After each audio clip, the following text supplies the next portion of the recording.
Darmul diminta pertanggungjawabannya karena dia adalah pemuja Pak Jokowi. Shock perbedaan harga pembangunan Wush dan pembangunan kereta cepat di Arab. Arab Saudi sedang gencar-gencarnya melakukan banyak pembangunan di negaranya. Hanya 112 triliun yang dibutuhkan untuk membangun 1.500 km kereta api cepat. Berbeda dengan yang terjadi di Wush Jakarta Bandung, hanya berjarak 142 km, tapi dana yang dibutuhkan mencapai 113 triliun. Ini kacau ya, gue tuh nggak sepakat kalau kereta cepat Jakarta Bandung dibandingkan dengan kereta cepat Saudi. Ya jelas beda ya. Di Saudi itu raja ngebangun kereta buat rakyat ya. Di sini rakyat bangun kereta buat raja. Ya beda kualitasnya. Ini kereta raja ini dibangun di atas tanah raja. Raja properti, raja tanah, raja sawah, raja Oslo. Pokoknya banyak. Ini emang untuk kereta elit ya. Bukan untuk rakyat kecil, bukan. Jadi mahal ini, wajar 10 kali lipat kan. Coba bandingkan teknologinya. Ini teknologi dari Cina, tenaga kerja dari Cina, utang juga dari Cina. Kita harus berbangga ada kereta Cina di Indonesia. Bangga ini harus. Ini pencapaian luar biasa ini. Terus masih ada yang nyinyir, katanya keretanya rugi, nggak profit. Nah ini ya. Ini udah profit, ini fakta ya. Udah profit. Udah tapi belum. Ngerti kan? Udah tapi belum. Nggak ngerti, nah, makanya literasinya dinaikin ya. Udah tapi belum aja nggak ngerti. Jadi intinya udah lah, nggak usah kritik-kritik. Ini keretanya bagus ini, kereta super cepat ya. Saking cepatnya kita belum naik aja, kita tuh udah jantungan ya. Jantungan ditagih utang. Pak Jokowi itu adalah Presiden Republik Indonesia yang mungkin menurut saya yang paling sukses hari ini. Jokowi, Luhut, Erick Thohir, dan Sri Mulyani memang harus diusut agar kasus Wush ini. Kereta cepat Wush itu bukan sekedar beli perjanjian dengan Cina, tapi menyangkut tentang kedaulatan Indonesia. Karena kalau Indonesia tidak bisa membayar Wush, maka kompensasinya pulau Natuna atau pulau-pulau yang lain itu bisa lepas karena untuk membayar Wush ini. Tapi ingat ya, tidak ada public transportasi itu di dunia ini yang menguntungkan. Kata si Jokowi, kereta cepat itu investasi sosial. Jangan dilihat untung ruginya. Kepret. Transportasi massal, transportasi umum itu tidak diukur dari laba, tetapi adalah diukur dari keuntungan sosial. Social return on investment. Kenapa bisa sampai ada dugaan korupsi? Karena emang itu proyek yang nggak masuk akal. Bahkan Pak Ignatius Jonan pun udah bilang, proyek itu nggak perlu. Karena ntar bla bla bla bla, malah dipecat. Sumpah, pejabat di negara ini udah bener-bener gila. Lo bayangin, Arab Saudi bangun kereta cepat membelah lautan senilai 112 triliun dengan jarak 1.500 km. Dan dengan biaya yang lebih mahal, Indonesia bangun kereta cepat Wush cuma 142 km.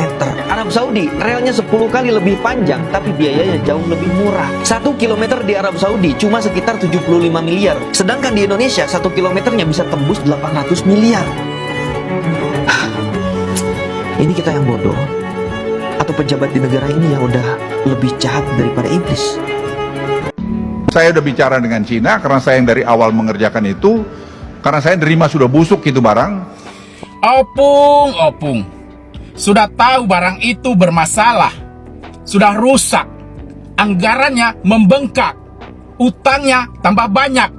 Kok bisa-bisanya Opung terima? Gimana logikanya itu, Pung? Bahkan Opung Luhut mengakui dirinya terlibat sejak awal pengerjaannya. Sudah tahu barang itu rusak, bermasalah, kok bisa diterima? Hah?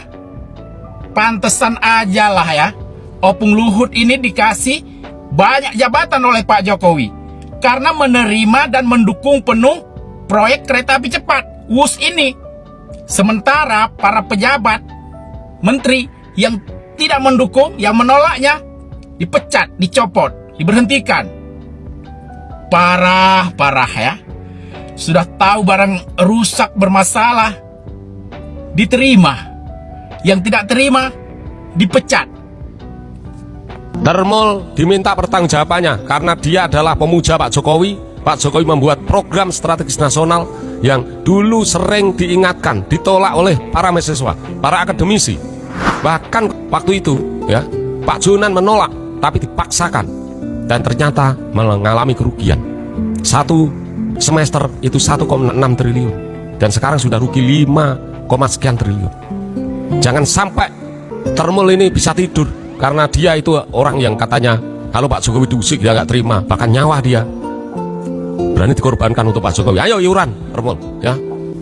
Katanya Presiden the best, bikin program merugikan rakyat, BUMN rugi. Dan yang aneh, Tantim diberikan 40 miliar per tahun.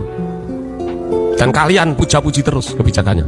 Setujukah kalau Termul dan ODGJ, orang dekat geng Jokowi, diminta untuk iuran untuk menutup utang dari PT Kereta Api Indonesia, Kereta Cepat atau KCIC, Kereta Cepat Indonesia China, 116 triliun.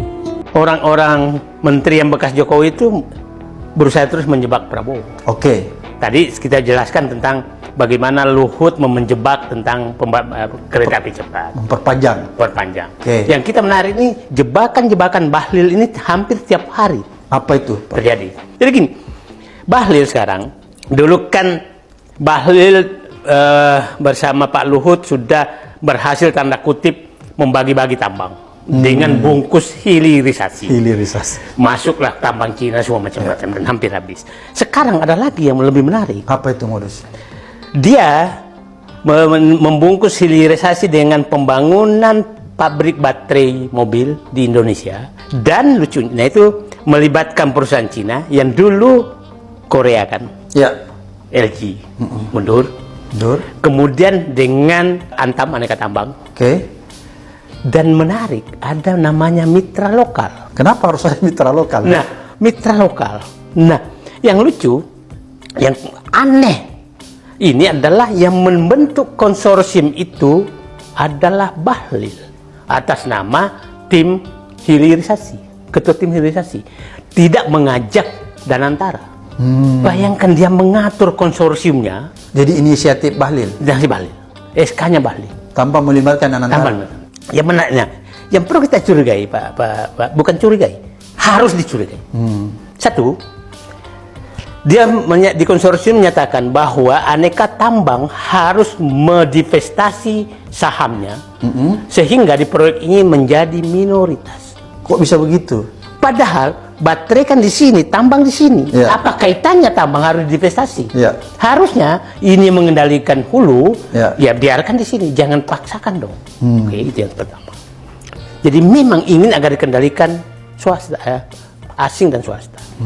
Yang kedua, kalau udah ada BUMN, kenapa masih ada mitra lokal? Ya makanya tadi saya tanya, kenapa harus ada lagi? Nah, ini biasanya tempat pungut-pungut. Paling menarik, pemilik saham mitra lokal ini, yang saya tidak tahu siapa, setelah saya telusuri di informasi, tapi saya akan cek lagi, itu pengurus partai pimpinan putranya Joko Widodo. PSI ya? PSI, pengurus partai. Pengurus pusat? Saya belum cek. Oke. Nah, bisnisnya di Sulawesi. Kita baca kenapa ada perpindahan gitu-gitu. Nah, yang pemilik saham lain adalah oligarki yang selama ini memang bekerja sama dengan putra Jokowi di berbagai bisnis. Oligarki siapa itu, Pak? Ya, kita tahu lah dia selama ini. Nah, itu yang menarik. Jadi menurut saya, ini Pak Prabowo sempat datang meresmikan itu, perusahaan itu. Tapi Pak Prabowo harus dapat informasi bahwa ide ini adalah jebakan kepada Pak Prabowo agar BUMN tidak lagi mengendalikan nikel, agar dikendalikan dengan swasta dengan dibungkus hilirisasi pembangunan baterai, dan nanti yang menikmati untung adalah mitra lokal. Mitra lokal lah ini yang dimainkan ya? Dimainkan. Pemiliknya. Nah, akhirnya saya menyatakan bahwa tidak salah kita bahwa Pak Prabowo, menteri-menteri yang ditunjuk oleh Jokowi, bekas Jokowi, memang masih melaksanakan misi Solo oligarki Parcok. Itu yang harus diwaspadai? Harus diwaspadai. Oleh karena itu kalau menurut Pak Said, Pak Prabowo harus paham betul ini ya? Ya tidak ada yang lain, saya bilang, kalau supaya Bapak bisa tiru nyenyak di istana, kemudian di Kertanegara, di Hambalang, Kalau sekarang masih bersama kucingnya, maka buang semua pengkhianat-pengkhianat di sekitar Bapak. Kita sudah menonton beberapa cuplikan video ya. Ini sangat menarik sekali ya, kereta cepat Jakarta-Bandung ya. Ini yang jadi pembicaraan atau jadi pembahasan setiap saat oleh masyarakat ya tentunya ya. Dan ini ada hal yang menarik ya. Perbandingan antara Arab Saudi dan Indonesia ini sangat jauh sekali, jauh beda sekali. Untuk dana dan pembiayaannya itu berpuluh-puluh kali lipat ya. Sungguh sangat mahal di Indonesia untuk pembangunan kereta cepat. Ternyata di Saudi tadi kita sudah lihat videonya, hanya semurah itu ya teman-teman ya. Nah, apakah ini ada dugaan markup dan ada dugaan-dugaan korupsi oleh para oknum-oknum yang atau penyelenggara-penyelenggara negara yang ikut dalam proyek WUS kereta cepat ini ya teman-teman ya. Dan tentunya hal ini masyarakat tidak akan berhenti menyuarakan tentang kereta cepat ini karena memang kerugiannya sangat terlalu besar ya teman-teman ya. 2 triliun lebih selama 1 tahun ini ya teman-teman ya. Ini sangat luar biasa kerugiannya, dan sementara yang menanggung nanti siapa? Tentunya ini akan dibebankan ke Danantara ya, dan bukan ke APBN, beritanya seperti itu ya. Jadi tidak menggunakan uang APBN, akan tetapi walaupun tidak menggunakan uang APBN, menggunakan Danantara ya, tetap saja Danantara juga kan tetap milik masyarakat, bukan milik pribadi atau milik perseorangan, tentunya seperti itu ya. Dan Termul apakah harus bertanggung jawab dengan hal ini, karena ini adalah kebijakan Pak Jokowi, dan memang Pak Jokowi memang yang melakukan kebijakan ini. Dan apakah Pak Jokowi sendiri yang membuat sebuah kebijakan ini ya, tentunya kita tidak tahu kalau ini Pak Jokowi sendiri atau ada orang-orang lain selain Pak Jokowi. Tentunya pasti ada orang-orang lain, tidak mungkin Pak Jokowi hanya berjalan sendiri ya kawan-kawan ya. Ini sangat menarik ya. Kereta cepat ini meruginya triliunan rupiah per tahun. Apakah sebelumnya tidak pernah dipikirkan dulu sebelum melakukan atau menyelenggarakan proyek ya? Apakah tidak dipikirkan terlebih dahulu ya keuntungan dan kerugian ya? Akan tetapi tadi kita sudah melihat videonya ya. Jadi pembangunan kereta cepat ini bukan semata untuk keuntungan terlebih dahulu, katanya seperti itu ya. Dan apa yang dimaksud oleh orang-orang tersebut, oleh Pak Jokowi dan oleh Luhut itu tadi ya, kita juga belum tahu yang sebenarnya harus bagaimana masyarakat ini menyikapinya. Dan tentunya masyarakat taunya ya tetap untung, namanya sudah membuat sebuah proyek yang nilainya bukan tanggung-tanggung ya. Proyek ini nilainya triliunan, bahkan ratusan triliun. Tentunya ya harus menguntungkan kan, seperti itu ya keinginan masyarakat seperti itu. Masa iya masyarakat akan dibebani terus menerus yaitu kerugian. Dan nantinya untuk selanjutnya ya tentunya masyarakat tidak lain tidak tentunya pajak ya, pajak rakyat, pajak masyarakat itu yang buat membayar hutang-hutang tersebut ya, yang ditakutin kan seperti itu ya. Dan memang ya kalau seperti di negara Arab Saudi ya, tentunya memang rajanya itu ingin membuat masyarakat atau rakyatnya ini sejahtera ya. Akan tetapi berbalik jika di Indonesia ya masyarakat yang akan membuat rajanya sejahtera ya. Memang itu seperti di video tadi sudah dikatakan seperti itu memang ada benarnya. Masyarakat ya di Indonesia kita sudah tahu ya, tidak ada sejahteranya ya jika masyarakat ini tidak membanting tulang dan tidak benar-benar pintar berpikirnya. Itu tentunya akan kesulitan juga masalah perekonomian. Tetapi kita jika lihat negara-negara lain seperti di Arab Saudi ya, Arab Saudi itu hampir orang-orang yang di bawah garis kemiskinan itu mendapatkan sebuah bantuan ya, tentunya seperti itu.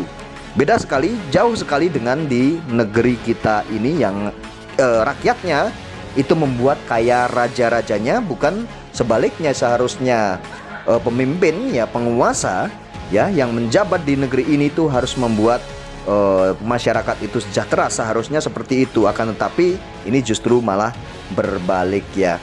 Nah tentunya kebijakan-kebijakan Pak Jokowi ini yang selalu disuarakan oleh masyarakat ini tentunya tidak akan ada selesai-selesainya jika belum menemukan sebuah titik terang sebenarnya proyek kereta cepat ini atau WUS ini sebenarnya mengalami markup atau tidak. Karena jika kita melihat perbandingan yang tadi sudah kita lihat ya di video tadi ya, perbandingan di antara Saudi dan Indonesia ini memang sangat-sangat jauh sekali ya teman-teman ya, dan jauh lebih murah di Arab Saudi ya teman-teman ya.